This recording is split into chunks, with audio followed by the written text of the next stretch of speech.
Hello, world. Welcome to episode 123, Jimmy Canz Show. It's prediction time. NXT Vengeance Day. NXT's back on the road for this premium live event, coming to us from the Spectrum Center in North Kakalaki, North Carolina, Queen City. 6 matches on the card. And before we get into that, we've got a new Jimmy Canz Show champion, Rodney. You got me at Rumble. What was the score? What was that score?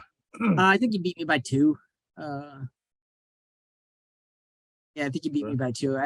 I didn't know exactly. Once it was no way for me to, I just kind of stopped keeping track. Well, it was like I was telling you though, the thing I'm most proud of is that Nia Jax joking around discussion. It wasn't even an official. It was just off the air, just the joking around, and for her to actually come back, that was kind of cool. Yeah. Well, not cool. Sorry. Even though they botched her return. Yeah. Way to go, Kevin Dunn. Yeah. So, and look, let me be clear. Now, it wasn't cool that she came back. It was ironic.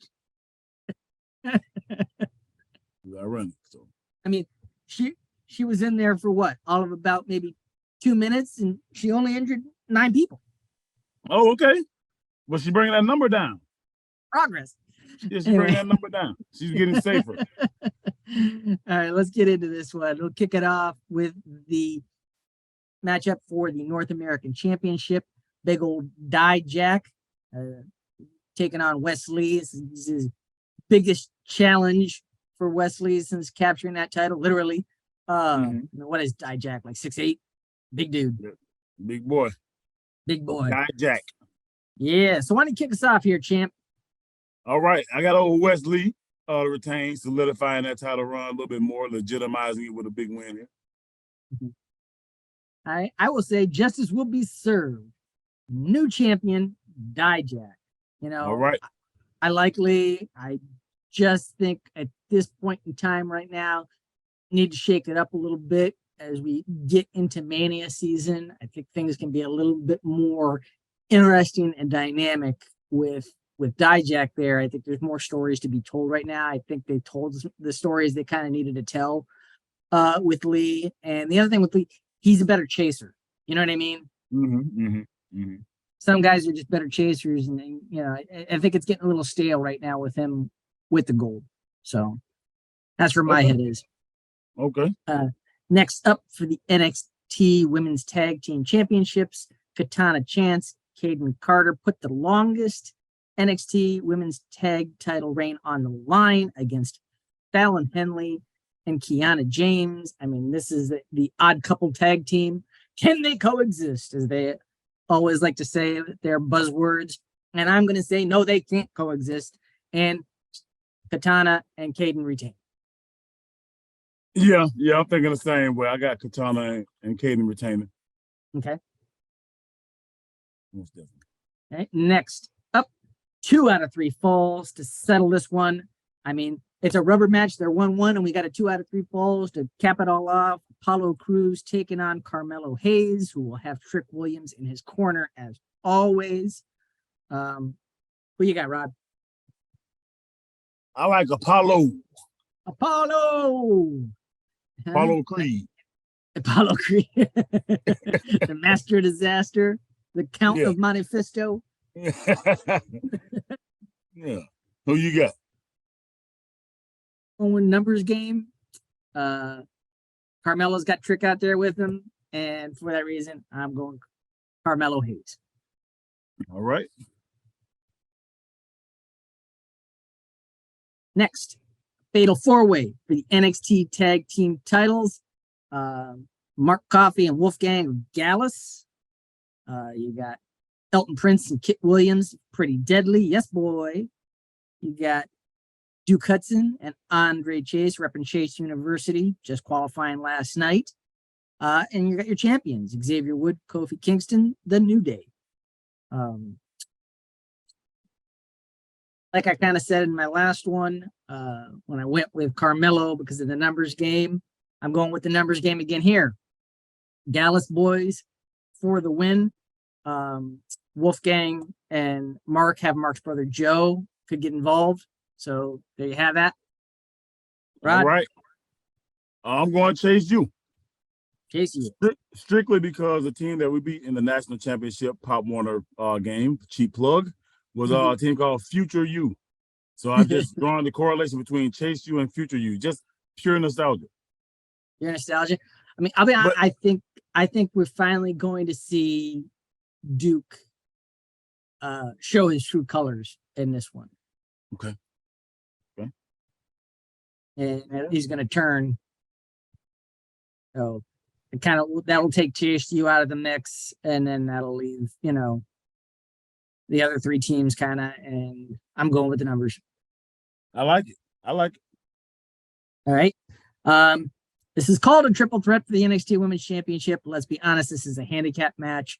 As both members of Toxic Attraction, JC Jane and Gigi Dolan, challenging Roxanne Perez for that NXT Women's title. Who you got, Rod? I got Roxanne overcoming the odds. Handicap match. 3 on 1, 5 on 1. Bring them all. Whatever you got, I got Roxanne. Don't matter. Agree with you on that. I got Roxanne. I mean, she just won the belt, and it would make very little sense to hot potato it this quickly. Yeah. So, and last but not least, in a steel cage for the NXT Championship, Grayson Waller challenges Braun Breaker. I'm going to say this is a tough one because Grayson Waller is on fire right now. He's doing great work both in the ring and on the mic. He's drawing a lot of heat. But I mean, I think he's on so much fire right now that he's going to get a call up. So for that reason, I'm going to say Braun Breaker to retain. Still on the Braun train right now. Still on the Braun train as well? Still on the Braun train right now. I haven't seen anything to make me jump off yet. Like I said, Waller's on fire. He's doing great work. His mic works great. He's getting so much heat. I mean, you couldn't ask for more out of a heel right now than you're getting from Grayson Waller. Mm-hmm. So our differences there. You're going Lee, I'm going Dijak. You're going Cruz, I'm going Hayes. You got Chase U, and I got Gallus. So with 3 differences, real good likelihood, that there will not be a tie yes. in this one. So we'll see what happens. Will you retain, or will I be able to recapture the title as we get ever closer to Mania? But before Mania, we got one more stop, and that will be later this month, Elimination Chamber. So circle on back for that prediction show with us. Should be a good one. And you got anything you want to plug there, Rod? No, not at this time, man. We just excited about this road to WrestleMania. Yeah, and, yeah. What are your reactions to the Rumble? Oh man, it was I think the Bloodline storyline, man, it kind of took me back to a level of engagement that I haven't had with a whole complete program in a while. Yeah, I mean that's been their best storytelling in a very long time. Yes. In my opinion as well. Just great work there. So we'll see where this thing leads.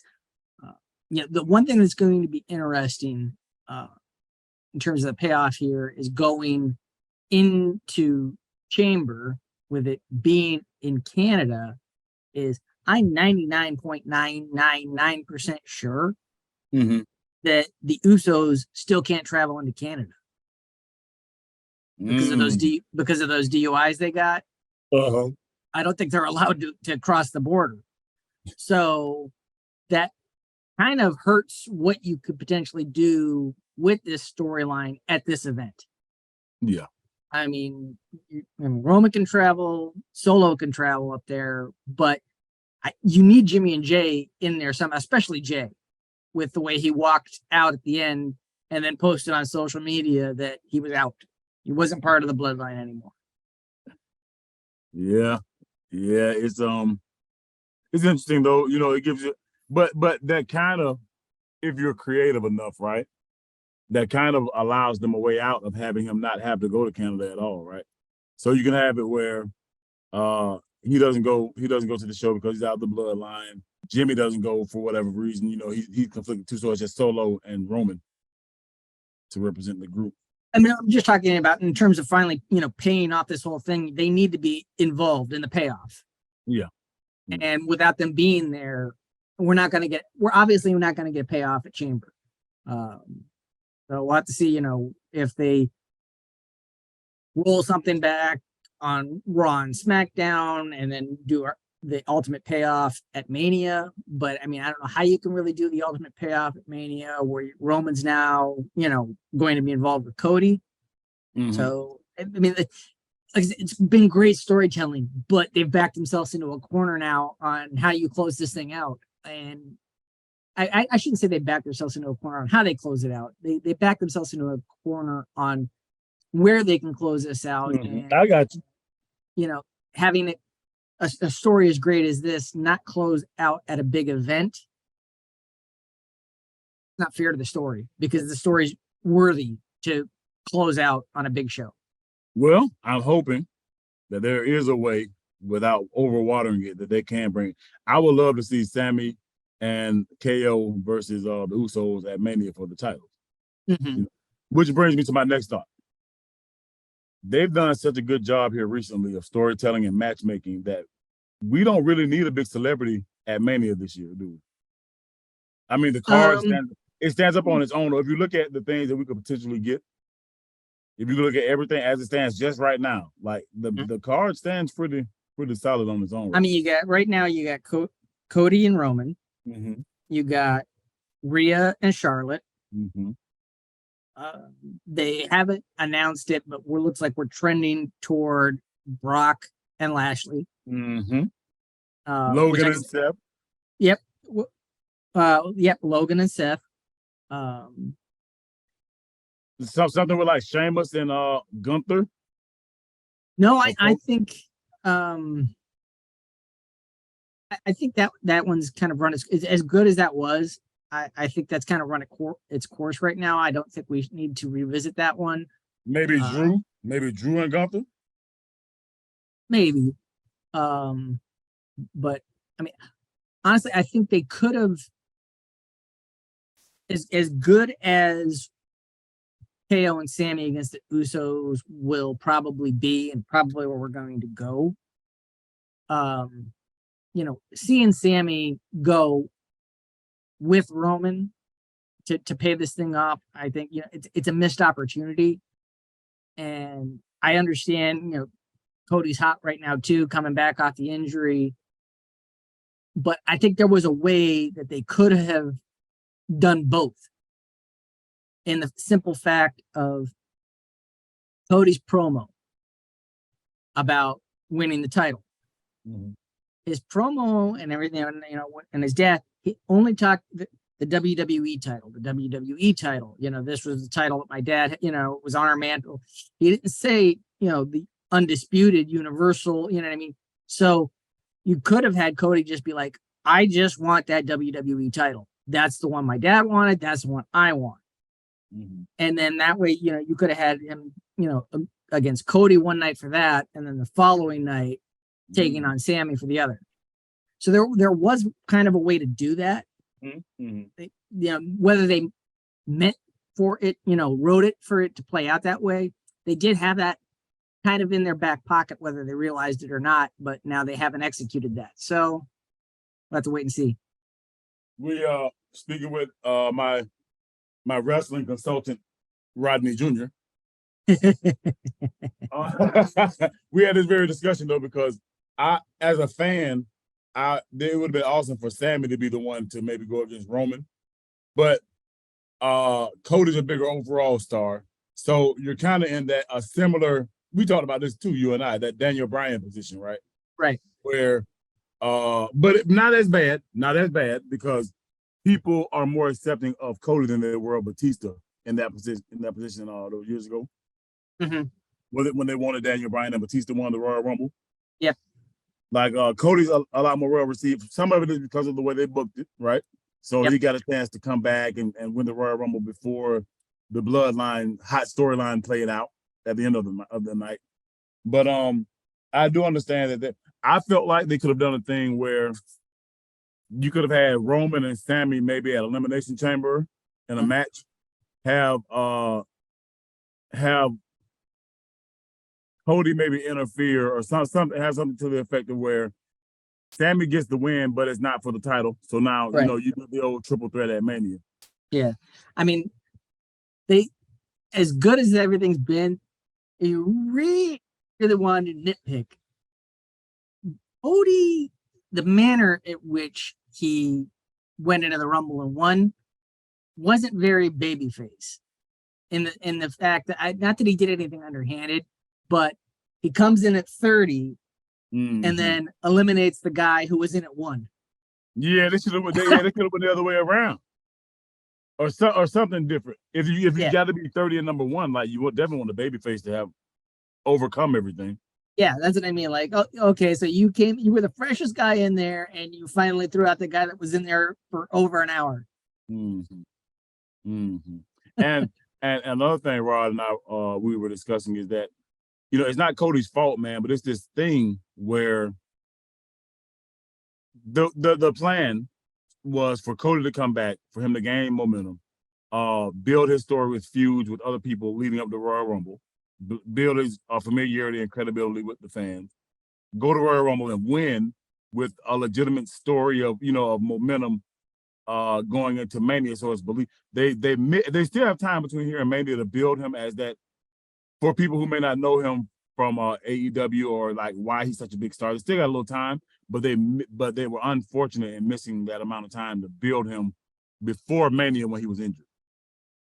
So they're kind of picking up from here, trying to go from here to Mania to have people understand why it would be legit for him to straight up beat Roman clean. But they had him with an opportunity between when he first came back and didn't get injured, they could have had him beat Lashley, maybe get a win over Brock. You know what I mean? Something beat Braun, something where it's like, okay, well, but now we got to kind of. I still think we can do it. But that was a window that's going to be tough for them to miss. That was tough for them to miss. I hear you, brother. Just good discussions, man. But yeah, I'm excited for this one, and we'll see how Avengers Day plays out, brother. We will see. So, as always, give us a like, a share, subscribe. Take care of one another, and we will see you when we see you. We see you.